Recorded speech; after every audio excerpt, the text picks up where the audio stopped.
આજનો દિવસ સંસ્કારી નગરી માટે લગભગ દિવાળી જેવો સાબિત થયો છે, કારણ કે ગુજરાત જ નહીં, જેમની કાર્યશૈલીથી વિશ્વમાં જેમના વખાણ કરવામાં આવે છે તેવા સર સયાજીરાવ મહારાજ ત્રીજાની આજે જન્મ જયંતિ છે।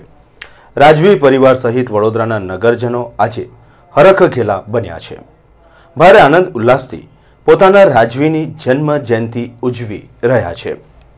જન્મ જયંતિની ઉજવણીના પ્રસંગે આજે બપોરે ગુજરાતના લોકલાડીલા મુખ્યમંત્રી નરેન્દ્ર મોદી વાઘોડિયા ખાતેના કાર્યક્રમમાં ભાગ લઈને સીધા જ નવલખી મેદાન ખાતે પહોંચ્યા હતા। આજે તેમણે સર સયાજીરાવ ગાયકવાડ ત્રીજાની યાદગાર ક્ષણોને યાદ કરી હતી, સાથે તેમણે પ્રજાને સંબોધન કર્યું હતું। સાંભળીએ આપણે ગુજરાતના લોકલાડીલા મુખ્યમંત્રી નરેન્દ્ર મોદીને શું કહે છે। સવારજીતસિંહજી, आदरणीय मृणालीबेन, सुभांगिनी देवी जी, राधिका राजे जी, समग्र गायकवाड़ परिवार, मंत्रिमंडल हमारा साथी श्रीमान नितिन भाई पटेल, श्री जितेंद्र भाई सुखड़िया, संसदीय सचिव श्रीमान योगेश भाई, सांसद श्रीमान बालकृष्ण जी, धारासभ्य भाई श्री भूपेंद्र भाई, श्रीमान सुतांशु भाई, ज्योतिबेन, मेयर श्री, मंच पर विराजमान आयोजन समिति सर्वे महानुभावों અને વડોદરાના વાલા નાગરિક ભાઈઓ અને બહેનો,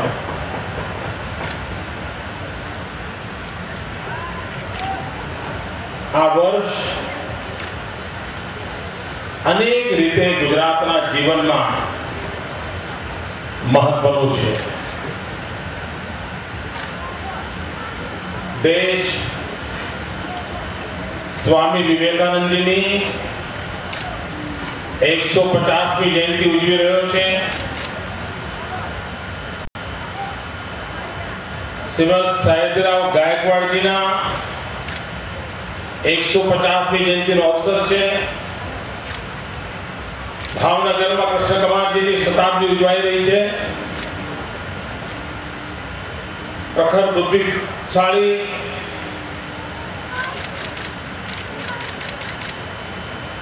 એવા પન્નાલાલભાઈ, એમની શતાબ્દી ઉજવાઈ રહી છે। ગુજરાતમાં પંચાયતી રાજનો પ્રારંભ થયો એના 50 વર્ષ થયા, એની ગોલ્ડન જ્યુબિલી ઉજવાઈ રહી છે। અને આખો એક એવો કાલખંડ કે જે વખતના મહાપુરુષોએ સમાજને એવી ઉત્કૃષ્ટ ભેટ આપી છે, જે આટલા બધા વર્ષ વીતી ગયા પછી પણ સમાજ જીવનને પ્રેરણા આપે છે। મારું સદભાગ્ય રહ્યું છે કે હું એવા વતનમાંથી આવું છું જે એક જમાનામાં ગાયકવાડી રાજ હતો, અને અમારા ગામ વડનગરમાં આજે પણ કોઈ પણ શુભ બાબત હોય તો ગાયકવાડના નામ સાથે જોડીને બોલવામાં આવે છે। આટલા બધા વર્ષો સુધી કોઈ રાજવીનો આટલો બધો પ્રભાવ હોય સમાજ જીવનની અંદર। બપોરે 3:30 કલાકે નવલખી મેદાન ખાતેથી સયાજી સવારીનો પ્રારંભ શંખનાદ અને વિવિધ વાજિંત્રો, હાથી ઘોડા, બગ્યો અને વિવિધ ફ્લોટ સાથે પ્રારંભ થયો હતો। આજે નીકળેલી સયાજી સવારી કોઠી 4 રસ્તા, રાવપુરા ટાવર, અમદાવાદી પોળ પાસે પહોંચી ત્યારે મોટી સંખ્યામાં ઉમટી પડેલા નગરજનો આ શાહી સવારી જોઈને સયાજી શાસનના સુવર્ણકાળની યાદ તાજી થઈ હોવાનું જણાતું હતું। અમદાવાદી પોળથી આગળ વધતા સયાજી સવારી ન્યાય મંદિર પહોંચી હતી। રસ્તામાં ઠેર ઠેર શાહી સવારીનું સ્વાગત પણ કરવામાં આવ્યું હતું। સયાજી સવારીમાં એકથી એક ચડિયાતા આકર્ષણો વડોદરાવાસીઓ માટે આજે યાદગાર બની ગયા હતા। આજે નીકળેલી સયાજી સવારીમાં સૌથી વધુ આકર્ષણનું કેન્દ્ર રાજવી પરિવાર રહ્યો હતો, કારણ કે વડોદરાની નવી પેઢીને કદાચ રાજવી પરિવારના સૌપ્રથમ પ્રત્યક્ષ દર્શનનો લાહવો જોવા મળ્યો હતો। રાજવી પરિવારના લગભગ તમામ સભ્યો રાજમહેલના પ્રસિદ્ધ દરબાર હોલના ફ્લોટ્સમાં આરૂઢ થઈને સયાજી સવારીમાં જોડાયા હતા। તમામ રાજવી પરિવારે રાજવી પોશાકમાં સજ્જ થઈને સંસ્કારી નગરીના ઉમળકા અને ઉત્સાહ જોઈને ગદગદિત થયેલા વડોદરા વાસીઓને હાથ ઊંચા કરીને તેમનું અભિવાદન કરતા જોવા મળ્યા હતા। સયાજી સવારીના કાફલાને વડોદરા શહેર પોલીસ તરફથી પણ સુરક્ષા કવચ પૂરું પાડવામાં આવ્યું હતું। સવારીના તમામ રૂટ ઉપર જડબેસલાક બંદોબસ્ત અને સુંદર વ્યવસ્થા જોવા મળી હતી। શાહી સવારી ન્યાય મંદિરથી આગળ વધીને શહીદ ભગતસિંહ ચોક, ખંડેરાવ માર્કેટ, કીર્તિસ્તંભ થઈને નવલખી મેદાન ખાતે પહોંચી હતી।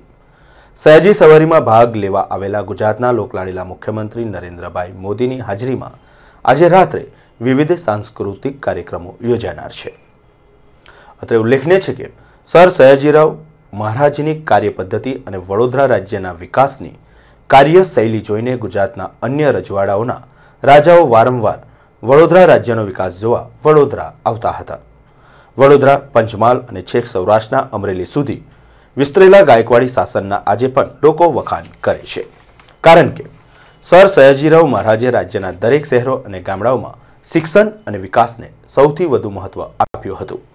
આજથી 250 વર્ષ પહેલા જૂનું વડોદરા સાંકડી ગલીઓ, શેરીઓમાં ગંદી નીકો, ધૂળિયા રસ્તા સહિતની અનેક અગવડતા ભરેલું હતું, પરંતુ મહારાજે સત્તાના સુકાન સંભાળ્યા બાદ સમગ્ર શહેરને તમામ સુખ સુવિધાથી સંપન્ન બનાવી દીધું હતું, જેના અનેક નમૂનાઓ આજે પણ જોવા મળે છે। ગુજરાતમાં સ્વચ્છ વડોદરા, લીલુંછમ વડોદરા, મારું વડોદરા, વહાલું વડોદરાની આગવી છાપ ભારતભરમાં ધરાવે છે। તેમણે પ્રાથમિક શિક્ષણ, હરિજનો માટે છાત્રાલયો, સ્ત્રી શિક્ષણ, રાષ્ટ્રભાષા પ્રચાર, બાળ વિવાહ નિષેધ, ઉચ્ચ શિક્ષણ સુવિધાઓ અને અનેકવિધ સમાજ સુધારા દ્વારા ભવિષ્યમાં મળનારા આઝાદીને ધ્યાનમાં રાખીને વડોદરાનું નિર્માણ અને વિકાસ કાર્યો કર્યા હતા। સર સયાજીરાવની કાર્યશૈલીની ઘણી અદ્ભુત વાતો છે, જેમાં સ્વામી વિવેકાનંદ સરસ્વતીને વડોદરાના મહારાજ પ્રત્યે ખૂબ જ આદરભાવ હતો। સ્વામી વિવેકાનંદે લખેલું કે જેટલા રાજાને મળ્યો છું તેમાં વડોદરાના મહારાજા સયાજીરાવ ગાયકવાડની દેશભક્તિ, શક્તિ અને સામર્થ્ય દૂરદેશીથી સૌથી વધારે તેઓ પ્રભાવિત થયા છે। આજના મંગલમય પ્રસંગે ચેનલ 730 મહારાજશ્રીના જન્મદિન પ્રસંગે સમગ્ર રાજવી પરિવાર અને વડોદરાના અમારા તમામ દર્શક મિત્રોને શુભેચ્છાઓ પાઠવે છે। આવો આપને પણ સાથે મળીને આ સુંદર મજાના ઉત્સવમાં સામેલ થઈએ અને ન જોયેલી કેટલીક દુર્લભ જૂના વડોદરાની તસવીરનો નજારો પણ જોઈએ અમારી સાથે।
એસી ને બધું છે ને સૌથી લાસ્ટ